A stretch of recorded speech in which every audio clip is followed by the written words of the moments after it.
Boa noite a todos que acompanham o Metrópolis no YouTube. Eu sou Alan Rios e a gente recebe aqui hoje um convidado especial, estreante na Câmara Legislativa, Pastor Daniel de Castro. Pastor, muito obrigado por ter vindo. Obrigado, boa noite a todos, né? Comecinho de noite, é uma alegria estar com vocês aqui, agradecer a Deus por essa oportunidade e ao Portal Metrópolis por estar com vocês, uma alegria. Perfeito. Como eu falei, o senhor estreia na Câmara Legislativa a partir de 2023. Nas eleições do último domingo, o senhor recebeu mais de 20 mil votos. Mas para quem não te conhece ainda, pedir, por favor, que o senhor se apresente. Para quem não te conhece, para quem quer saber quem é o pastor Daniel de Castro, por favor, uma apresentação breve do senhor. Eu sou um cara tranquilo, casado, pastora Glaísa, tenho 3 filhas, lá em casa só tem mulher, Andressa, Adriane e Ana Carolina. Eu tenho 54 anos, sou um pastor formado em teologia, exerço o pastorado como pastor auxiliar, sou pedagogo, sou professor formado pela Universidade Católica do Distrito Federal e também sou advogado, militante do direito criminal, eleitoral, pela Universidade Paulista, aqui na Asa Sul, quando eu formei lá. E tenho pós-graduação em Ciências Políticas.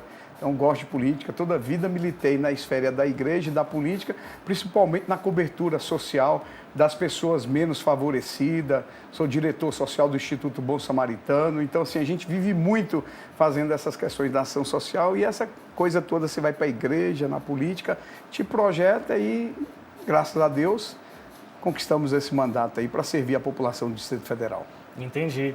E, deputado, em 2014 o senhor tentou se eleger, em 2018 também, e agora veio a vitória em 2022. O que mudou da campanha de 2014, da campanha de 2018, para essa campanha que foi vitoriosa esse ano?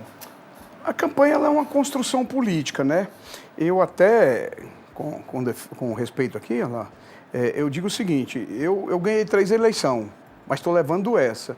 Porque em 2014 eu fiz 9.244 votos. Eu estava num partido bem costurado, eu recebi um convite para vir para o PMDB, na liderança do meu bispo, ele concordou aí, o PMDB queria eleger um deputado que fosse um pastor, um evangélico, para compor a base do PMDB, e eu tinha uma certa dificuldade, mas por aliança a gente foi, eu saí do PEN, fui para o PMDB, fiz 9.244 votos, e a minha vice-presidente do PEN fez 7 mil votos. Ela virou deputada, eu não virei. Então, batemos na trave, mas eu julgo assim, ganhamos.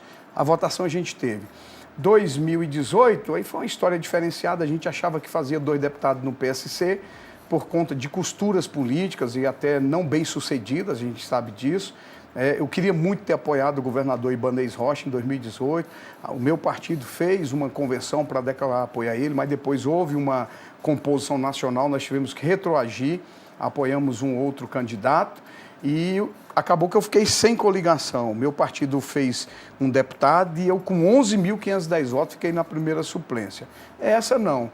A grande diferença, a unidade da minha igreja, porque nas outras eleições saíram vários candidatos na minha igreja, chegamos a ter 6 candidatos, né? Nessa nós trabalhamos a unidade com toda a cúpula da igreja, os pastores regionais, e ficamos 3 anos e meio trabalhando essa unidade. Então eu digo sempre, o êxito dessa vitória, de todos nós, de todo mundo que ajudou, a unidade da igreja, e por isso que eu disputei até no número 11.133, o 133 é um salmo que se refere ao salmo da unidade, né? Do amor fraternal, o amor ao próximo, a gente trabalhou isso.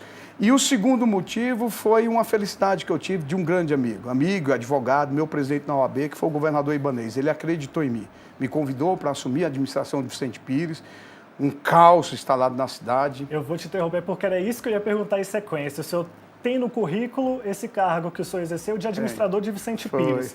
Queria que o senhor comentasse um pouco quais foram os principais desafios, como é que foi essa gestão, o que o senhor avalia que foi um gargalo muito grande, o que o senhor conseguiu fazer e o que o senhor não conseguiu fazer? Tá. Então, só completando a resposta anterior, a Vicente Pires, com a igreja, ela fez a somatória de eu sair de 11 mil para 20 mil votos. Então, assim, essas foram as condições que deram essa real possibilidade de a gente ter o mandato. Vicente Pires foi o grande desafio da minha vida. Quando o governador me chamou para ser administrador de Vicente Pires, ainda em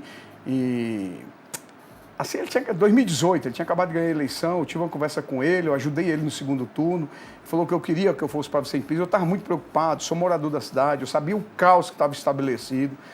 E eu lembro muito bem, ele falou, Daniel, vem, é um desafio. mas eu vou ajudar. Eu vou resolver os problemas da Vicente Pires. Eu conheço bem o Ibanez, é muito determinado. Onde põe a mão, tudo dá certo, é muito focado, trabalhador. Eu sabia que eu tinha que exercer um trabalho igual dele, eu teria que me dedicar ao extremo. Então eu aceitei o desafio, não me faltou nada, não me faltou nada.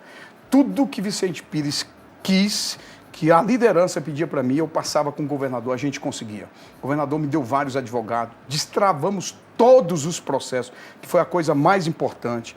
Eu digo que em maio de 2019 foi a primeira ida do governador a Vicente Pires. Nesse dia que ele foi a Vicente Pires, pela graça de Deus, ela foi agraciada com a presença do governador. Ele viu o caos que estava na cidade e ele decidiu resolver os problemas da Vicente Pires. O senhor pode citar alguns problemas que eram mais urgentes, que foram resolvidos? Todas as ruas abertas, porque nós vimos do período de chuva que começou em 2018, ali para outubro mais ou menos. Aí novembro, dezembro, janeiro, fevereiro, março e abril, Vicente Pires era a página geral de tudo quanto é órgão de comunicação dessa cidade. Todos que você pensar. Televisão a gente era destruído, conhecido como Buraco Pires. A imagem de Vicente Pires era uma cratera engolindo uma caminhoneta, um cavalo morto na Rua 8, eletrocutada, e o caos. O morador não entrava na sua casa, carro não rodava em determinadas ruas. E ele foi em loco e viu toda essa bagaceira. E ele decidiu resolver. Conversando, nesse dia, Alan, para você ter ideia, foi tão forte, nós tínhamos uns 18 secretários de Estado dentro da Vicente Pires, na Rua 10, confluência com a Rua 10B. E nesse dia ele chamou todo mundo, nós temos que resolver, não pode ficar assim.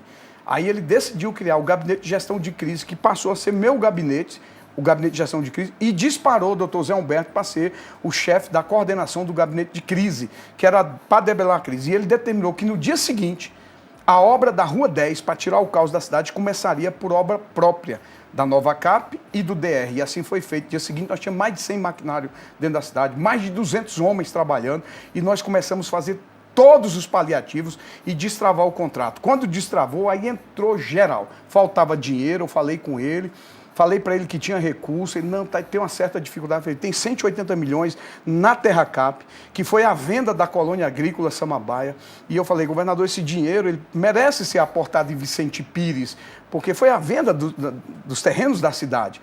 O OC estava nos acompanhando na época, era o presidente da Terra Cap, ele perguntou, o OC falou que tinha esse recurso, ele determinou que todo esse recurso fosse destinado para fazer todas as coberturas contratuais da Vicente Pires. E com isso a gente evoluiu e fizemos. Hoje a cidade está 95% pronta. Até o mês de novembro, dezembro agora, eu creio que o que está aberto, pedaços pequenos serão fechados e a cidade está toda pronta. A rede de drenagem, que é a coisa mais importante, Alan, que é a captação da água para ela não correr por cima e invadir a casa do morador, ela essa semana retrasada foi ligada. Está 100% em carga a rede da nossa cidade. Pode vir chuva, bocas de lobo estão sendo todas abertas, ela faz a captação, joga para bacias de contenção e para os dissipadores, e aí joga no córrego, não tem não vai assorear o meio ambiente, e aí a cidade não vai sofrer mais com alagamento e atolamento, como a gente viu. Então eu digo assim, o governador foi o maestro da Vicente Pires, da nova Vicente Pires. E agora o desafio do senhor vai ser atender toda a população do DF na Câmara Legislativa, não só a população de Vicente Pires. O que a população do DF pode esperar de propostas do senhor para esse mandato que começa a partir de 2023? Nós pautamos o nosso mandato por algumas bandeiras, e eu digo sempre, eu sou um aliado do governador, creio na gestão do governador. O governador Ibanez é um homem determinado. Eu diria sempre o seguinte, Brasília não conhece o Ibanez na essência do trabalho. Ah, não conhece como foi o governador. Não, não é isso que eu estou dizendo. Estou dizendo o seguinte, ele foi pego por uma pandemia como o mundo foi. Então, por 2 anos, o governador foi o melhor governador na edição de decretos para proteger a população. Naturalmente, que muito recurso de investimento ele teve que investir na pandemia. Então, ele tirou dele alguma capacidade. Mas, mesmo assim, mais de 1.700 obras nessa cidade. Brasília conhecerá o Ibanez tocador de obra, ou Ibanez gestor, você vai ver, porque aí a grande pauta dele vira hoje para a saúde, que é uma pauta minha. As nossas bandeiras são a família, eu serei um defensor da família na Câmara Legislativa, posto que sou um pastor, sou um professor, milito com criança, a minha formação e especialização é séries iniciais, sou um advogado que tem uma ascensão no mundo criminal, eu sei do que as crianças sofrem. Crianças são estupradas, são violentadas batem em criança, eu quero ser esse defensor dessa família, então é a bandeira principal do mandato. Consequentemente, nós temos outras bandeiras que nós criamos para nos apresentar para Brasília. Nosso slogan é: fez por Vicente Pires, fará pelo Distrito Federal. Vou fazer por 26 de setembro, vou fazer pela Estrutural, por Santa Maria, por Brasilândia, por Taguatinga. Fazer o quê? Essa gestão que nós empreendemos, gestão exitosa. Por que foi uma gestão exitosa? Foi uma gestão compartilhada, muita força com o governo. Claro que eu tive uma facilidade como administrador. Eu tive um governo que cuidou de mim e cuidou da cidade. A cidade não teve um governo cuidando dela anteriormente, não tinha.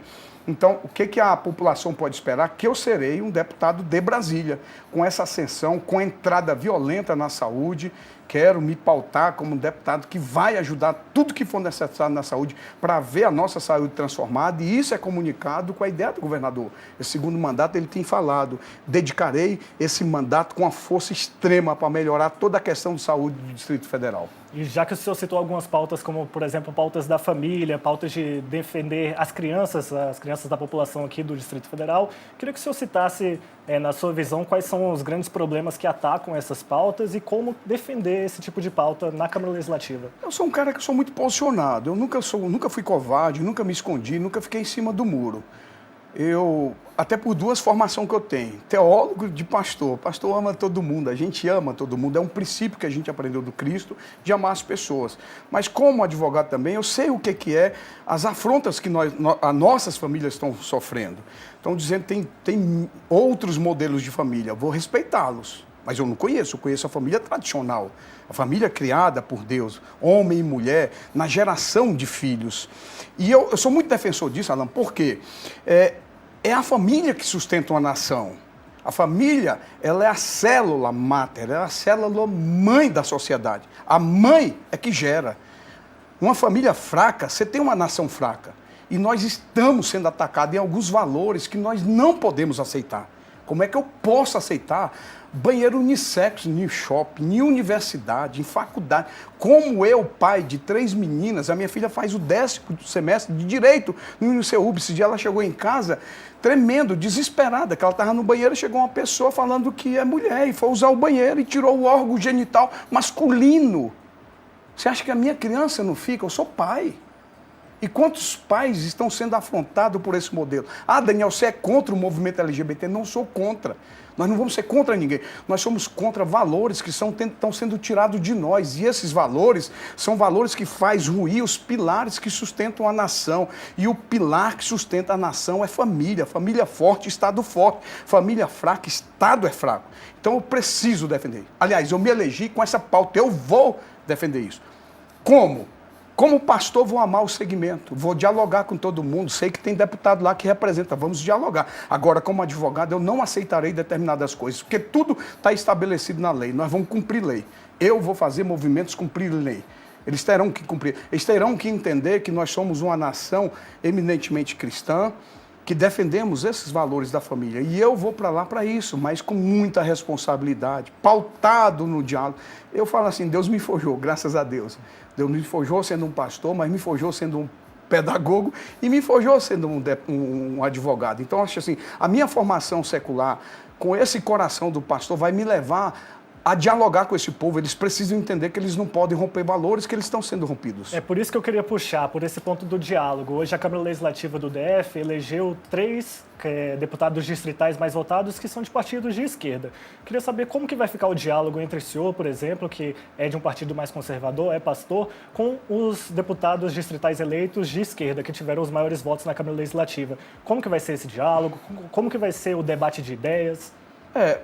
Eu tiraria a questão do mais votado, que isso não significa mais nada. A partir desse momento, todos somos deputados iguais. Teremos um mandato e construiríamos sempre esse mandato. Claro que eles mostram a força segmentada. O segmento vem com eles, mas eles são 3. Só que nós somos, eu não estudei, não analisei a Câmara por total ainda, que você está assim naquela... Você está meio que sonhando, né? Eu estou como os que sonham ainda. Mas eu creio que nós devemos ser uns 7 deputados evangélicos. Se for cristão, nós devemos ser uns 12. Então, nós já seremos uma grande maioria. Por isso que eu acho o voto é importante, deu ao deputado a maior votação da história do Distrito Federal. Mas, nesse momento, ele é deputado, eu sou deputado e nós todos seremos deputados. Eu acho que o grande norte dessa gestão tem que ser mostrar que nós somos capazes de viver em comunidade, no diálogo, respeitando um ao outro. E no Estado Democrático de Direito, Alain, quem comanda é a maioria. Você respeita todos os direitos, inclusive da minoria. Nós temos a liderança da minoria. O nosso ordenamento jurídico ele é muito fenomenal. O legislador ele é extraordinário. Da cabeça dele saem todas as decisões na escrita da lei. E o ordenamento jurídico ele preserva todos os direitos, inclusive da minoria. Mas nós precisamos entender que nós temos valores e que a sociedade defende esses valores. Nós somos uma sociedade eminentemente cristã. E, deputado, o senhor também, além de pastor, é pedagogo, como o senhor citou aqui na entrevista. Como que o senhor vê o papel da escola nas discussões, por exemplo, de proteção às crianças? Porque muito se defende, alguns especialistas, sobre aulas de educação sexual para determinada idade, alguns já não defendem, tem gente que defende já que cada idade deve ser tratada de uma forma. Como que o senhor vê que a educação pode ser uma aliada para defender as crianças aqui no DF? Eu acho que o primeiro passo é o seguinte, a gente vai trabalhar muito com partido sem escola. Partido não pode ser escola. Educação começa no lar. A educação das minhas filhas, quem deu para ela foi eu e a minha esposa. O colégio ele tem que pautar no ensino para que essa pessoa ela cresça no entendimento educacional, que ela cresça como uma pessoa que ela vai amadurecer, ter a sua estrutura de formação educacional para ela ser uma pessoa de comunidade, mas também para ela viver em comunidade, para ela amanhã fazer o seu concurso público. Eu acho que nós estamos misturando a coisa. Para que a escola vai se meter em educação sexual? Eu quero saber para quê. Quem vai ensinar isso é o pai lá na casa. É a mãe que vai ensinar. Tem coisas que a gente não pode tirar. O pai e a mãe é o responsável. Há, inclusive, nisso tudo, uma transferência de criação. Muitos pais estão deixando o professor ser o pai e a mãe. Eu reconheço esse papel do professor, é extraordinário. Eu diria que o professor ele acaba sendo um pai e a professora sendo a mãe também da criança. Mas a função dela não é dar essa educação sexual, valores para a criança lá no colégio. Eu acho assim, cada um tem o seu papel. A família, eu entendo que ela tem um principal papel na formação do caráter da criança. E a educação é o papel do valor pedagógico, de formação dessa criança para ela ser inserida nesse mundo com outras perspectivas. Eu acho que a gente está misturando muitas coisas do que é o papel do pai e o papel da escola. E para dar tempo a gente tocar em vários assuntos, deputado, a gente fala muito sobre infraestrutura aqui no DF e o senhor comentou sobre alguns investimentos que foram feitos em Vicente Pires e no DF como um todo. O que o senhor acha que é ainda um desafio daqui para frente sobre infraestrutura aqui no DF? Brasília tem muito problema ainda de infraestrutura. Cidade nova, mas você vira e mexe, você vê acontecendo algumas coisas, principalmente no plano piloto de alagamento, porque a cidade cresceu muito. É um desafio. Mas nesse ponto eu sou muito tranquilo, que o governador, por exemplo, nessa gestão, ele tocou mais de 1.700 obras. Eu tenho certeza que o investimento será ainda muito maior na parte de infraestrutura. E principalmente para as comunidades carentes, a gente precisa avolumar essa infraestrutura, dando maior dignidade para a pessoa. Você vê a estrutural, pôr do sol, sol nascente, né? Essas comunidades que têm uma população mais carente, eu acho que ela necessita mais da presença do Estado. E a infraestrutura de uma cidade, ela é extremamente importante. É interessante como ela muda até o conceito da cidade, mas ela muda a situação do morador. Eu sempre vou usar a Vicente Pires como exemplo. Quando assumi Vicente Pires, caramba, como a população tinha um semblante caído. A população era revoltada. Gente queimava pneu na estrutural, queimava pneu na IPTG, parava o trânsito. Olha o reflexo disso. Eu cheguei a ver engarrafamento ali da IPTG, com o trânsito parado, com o pneu sendo queimado, que parava tudo para lá do Guará. Na estrutural, parava tudo da estrutural até o plano piloto. A cidade se manifestando por causa do sofrimento, da infraestrutura. Nós resolvemos o problema da cidade. Nós temos uma cidade alegre. Mais de 1.800 novas empresas estabelecidas na cidade. Geração de emprego. A infraestrutura, ela é extremamente importante para a comunidade, mas ela gera emprego, aumenta a autoestima da pessoa, atrai novos comércios, atrai população nova. Vicente Pires está vivendo um boom de pessoas que está mudando de Lago Norte, de Águas Claras, do Guará, mudando para a cidade. tem 2 anos aí, nós recebemos 4 grandes grupos imobiliários que estão dentro da cidade vendendo uma barbaridade para essa nova comunidade que vem de outras cidades para cá. Por quê? Fruto do investimento na infraestrutura. A infraestrutura gera tudo isso, dignidade, autoestima, trabalho, geração de emprego, renda circula na cidade. Você precisa ver à noite a cidade de Vicente Pires, dia de sábado você vai lá, é uma explosão de gente na cidade comprando no comércio. E dignidade é uma das palavras que o senhor falou aqui agora, e dignidade é muito importante também para quem procura os serviços de saúde pública. O que o senhor acha que a gente tem que melhorar na saúde pública aqui do DF? O que o senhor acha que já foi feito de bom, que pode servir como modelo para outras regiões? Uma pauta bem melindrosa a saúde, né? Mas eu estou muito feliz. Eu acho que eu vou assumir um mandato num momento extremamente importante, em que o governador Ibanez já pautou o mote do governo dele, a saúde do Distrito Federal. E quando ele fala isso, Ibanez eu falo assim, eu e ele, a gente se comunica em muita coisa, porque eu sou advogado, ele é advogado. E advogado, ele vive muito perto das pessoas. E a gente vive com pessoas, né? Quando atende uma pessoa no escritório, muitas vezes com inúmeros problemas, e o advogado é a pessoa que vai resolver esse problema. Então, ele sabe disso. Então, hoje, é o maior patrimônio que a gente tem que dar para as pessoas. É saúde. Uma pessoa doente, ela arrebenta tudo, arrebenta a família. Acaba, porque ela não tem nem condições de trabalhar. Então, eu acho que a partir do momento que a gente investe na saúde, a gente dá essa dignidade, cuida das pessoas. E cuidar das pessoas, a gente está cuidando do maior patrimônio de uma cidade. Cuidar das pessoas, a gente está cuidando da própria família. Então, o que eu acho que o governador, eu entendo, eu tenho dialogado isso para ele, lá em Vicente Pires, a gente construiu uma UPA, precisamos construir mais UPAs, nós precisamos construir mais UBS, melhorar, reformar esses hospitais, né? O corpo técnico do Distrito Federal, eu estou conversando com a Marli, é uma grande companheira minha, presidente do Sindicato de Saúde, estou discutindo com ela, estou dialogando. Hoje eu liguei para ela e falei, Marli, meu mandato, meu gabinete está à disposição de você, para a gente, juntamente com o governador, trabalharmos e transformarmos a saúde do Distrito Federal. Eu creio muito e espero muito que a nossa saúde ela ainda seja referência para o Brasil. E eu acredito que o Ibanez fazer isso, na mudança, na transformação, nas reformas desses hospitais, no equipamento dos hospitais, a gente transformar tudo isso em tecnologia. Chegou a hora do morador, ele saber a hora da consulta dele, o médico dele, o gabinete que ele vai ser atendido na palma da mão dele, está aqui. A vida nossa está pautada em cima de um celular. Não é possível esperar dias e dias, meses e meses, e até ano na fila para cirurgia. E o cidadão paga o seu imposto e espera isso do governo. E o governador Ibanez vai isso nesse segundo mandato. Nós somos muito atacados. A pandemia judiou demais. E terminou a pandemia, veio uma guerra que influenciou no mundo. Eu posso falar isso porque eu sofri isso na Vicente Pires. A gente estava fazendo as obras, era para terminar em 2020. Faltou aço no mundo.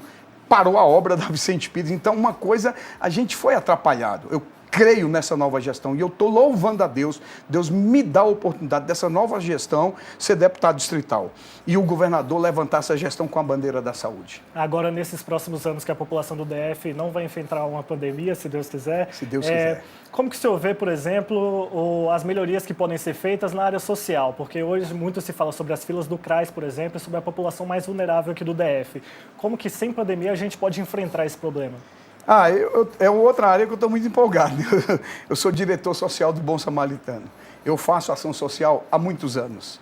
Eu amo ir para as ruas, cuidar das pessoas. A gente faz uma ação social uma vez por ano no Instituto Bom Samaritano, que é da nossa igreja. Eu sou o diretor social. E quando a gente vai de manhã, aí faz corte de cabelo, aplicação de fogo. As pessoas vêm. Né? A gente entrega roupa, entrega sapato, à noite faz um culto, evangeliza as pessoas, dá a parte espiritual também e depois a gente faz uma distribuição de cesta básica. Então, essa pauta social é uma pauta muito importante. Eu creio que maiores investimentos nos CRAs vai ser extremamente importante. Também eu creio que é a hora da tecnologia, transformar a vida das pessoas através da tecnologia. Não pode o cidadão ir dormir numa fila para esperar no dia seguinte ser cadastrado no CRAS para receber um benefício. Mas também creio em outra área. Eu acho que essas áreas vão ter que se comunicar. Né? A gente não pode viver dando as coisas para as pessoas. Eu acho que as pessoas querem dignidade. O governo vai ter que trabalhar muito na geração de emprego. A gente tem que oportunizar essas pessoas, esses auxílios da vida, essas ajudas da vida. Isso tem que ser temporário. O maior patrimônio de um pai de família é ele ter um emprego e ganhar o seu salário no final do mês. Como não tem, o governo tem que estender a mão, obrigação dele, porque é o patrimônio dele que é a pessoa.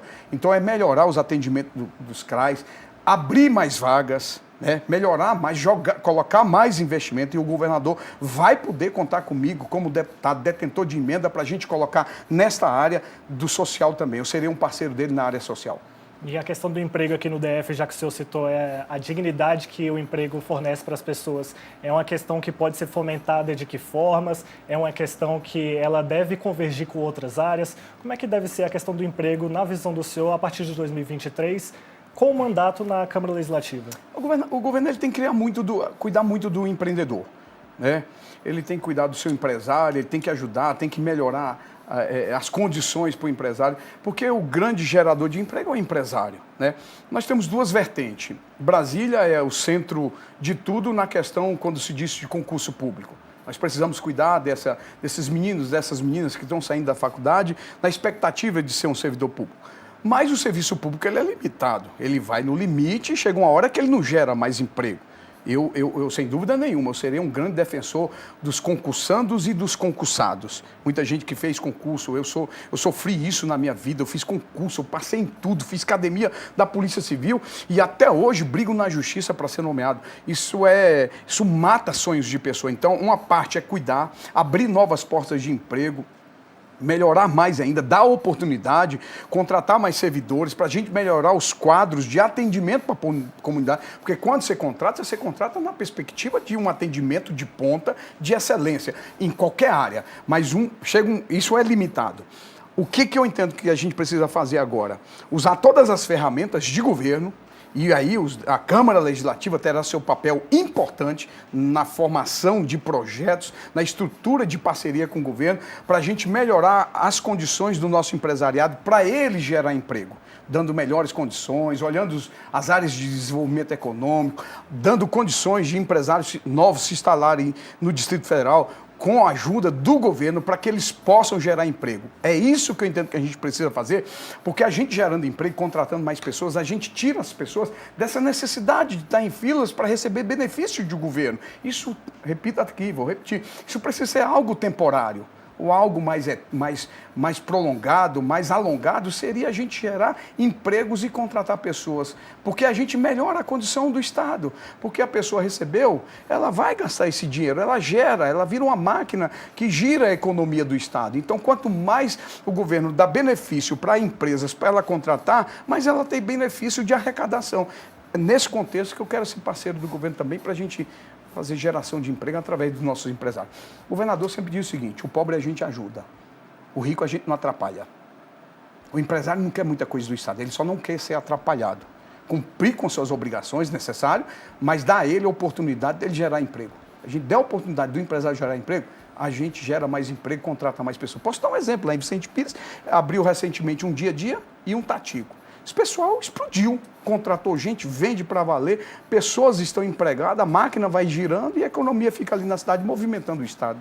E, deputado, já que a gente está falando de emprego, desemprego, é muito difícil a gente falar de trabalho no Distrito Federal sem citar, por exemplo, o transporte público, já que muitos dos trabalhadores acabam usando esse meio de transporte. Ônibus, metrô, tem uma parte muito grande da população também se desloca de regiões administrativas como Ceilândia, Samambaia, Taguatinga, e tem um trabalho no plano piloto. O que o senhor pensa para o transporte público? O que pode ser melhorado pensando nesses trabalhadores, já que a gente está falando de emprego e desemprego? Eu tenho certeza que o governador, ontem e hoje, conversando com o presidente Bolsonaro, eu tenho certeza que ele tratou dessas questões. A gente precisa melhorar o nosso transporte público. E a gente tem que ter muito cuidado, porque a cada 10 anos dobra a frota de carros particulares. Porque Brasília é um fenômeno. Você vai numa casa, tem 5 pessoas, tem 5 carros na garagem. Aí vai trabalhar, se tem 5 empregados, vai cada um num carro. A gente precisa começar a fazer a comunidade deixar o carro em casa. Mas quando que isso vai acontecer? Quando a gente tem um transporte de qualidade. Qual é o transporte de qualidade? Hoje é o metrô, não tem a menor dúvida. E o veículo leve sobre trilho e o veículo leve sobre pneus. Essas condições, criar os eixos, isso é projeto do governador, natural. Só estou falando aqui porque o que o governador for fazer para a mobilidade, eu estarei também como deputado, naquilo que eu tiver condições, apoiando. Precisamos melhorar o transporte público do Distrito Federal. Mas eu entendo que nós precisamos melhorar ele, dando condições de a comunidade deixar os seus carros em casa. E elas só vão deixá-la quando ela poder ir para uma parada ou para um terminal e saber que ela terá um transporte de qualidade. Porque senão ela não vai deixar. Classe média não vai ficar andando de ônibus se o ônibus não for bom. Então, precisa ser um ônibus bom, precisa ser um metrô, precisa ser um veículo leve sobre trilho, sobre pneu, de ótima qualidade, para que o morador possa deixar o seu carro em casa e trabalhar com veículos de passageiros de muita quantidade. A gente tira os carros da rua e melhora a qualidade de vida do cidadão. Entendi. Deputado, o senhor foi eleito com 20.402 votos.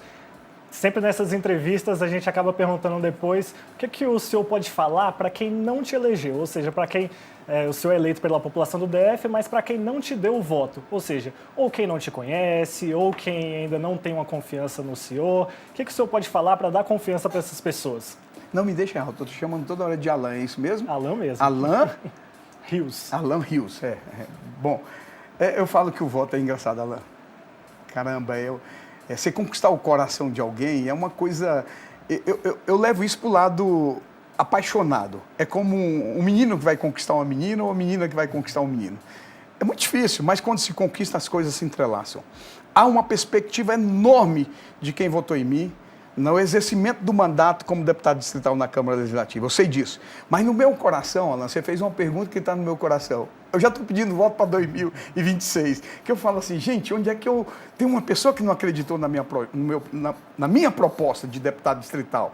Porque poderia ter tido mais voto. Não poderia? Poderia. Não teve, claro, que eu tive voto suficiente para me eleger, graças a Deus. Mas é a conquista.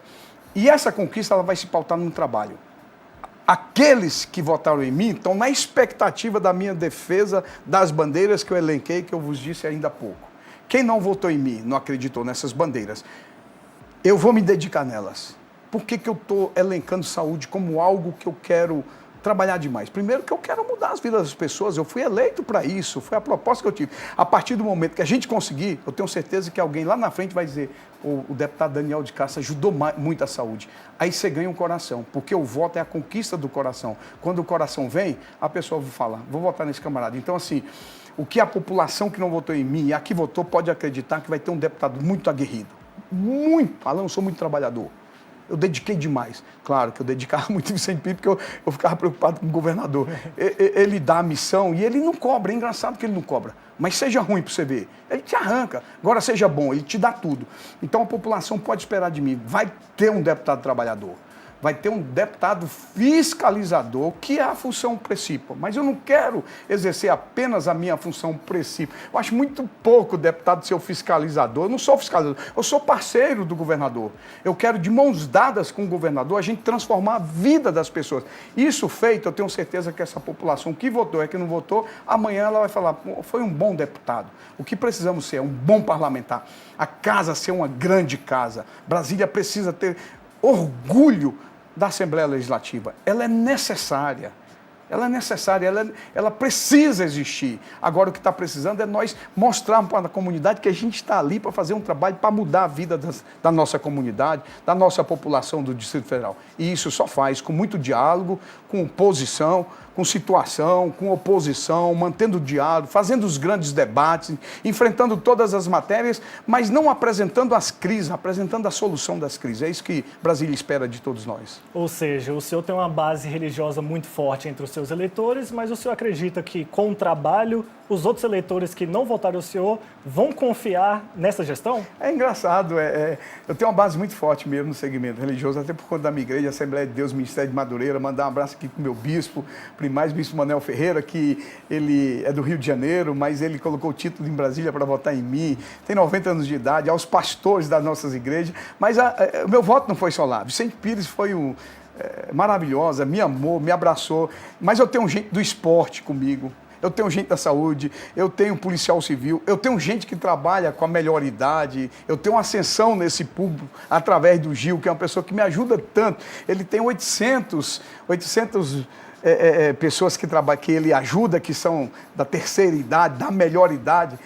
são pessoas que fazem atividade física, que ele cuida dessas pessoas. Então, assim, eu tenho uma ascensão em determinadas camadas da comunidade. Eu vim do mundo do esporte, fui vice-presidente do Ceilandense, fui vice-presidente do Ceilândia Esporte Clube, eu venho do futebol também, eu gosto dessa área, então sim, mas eu quero alcançar o coração de muitas outras pessoas e a gente vai alcançar com muito trabalho. É o que eu quero fazer na Câmara Legislativa.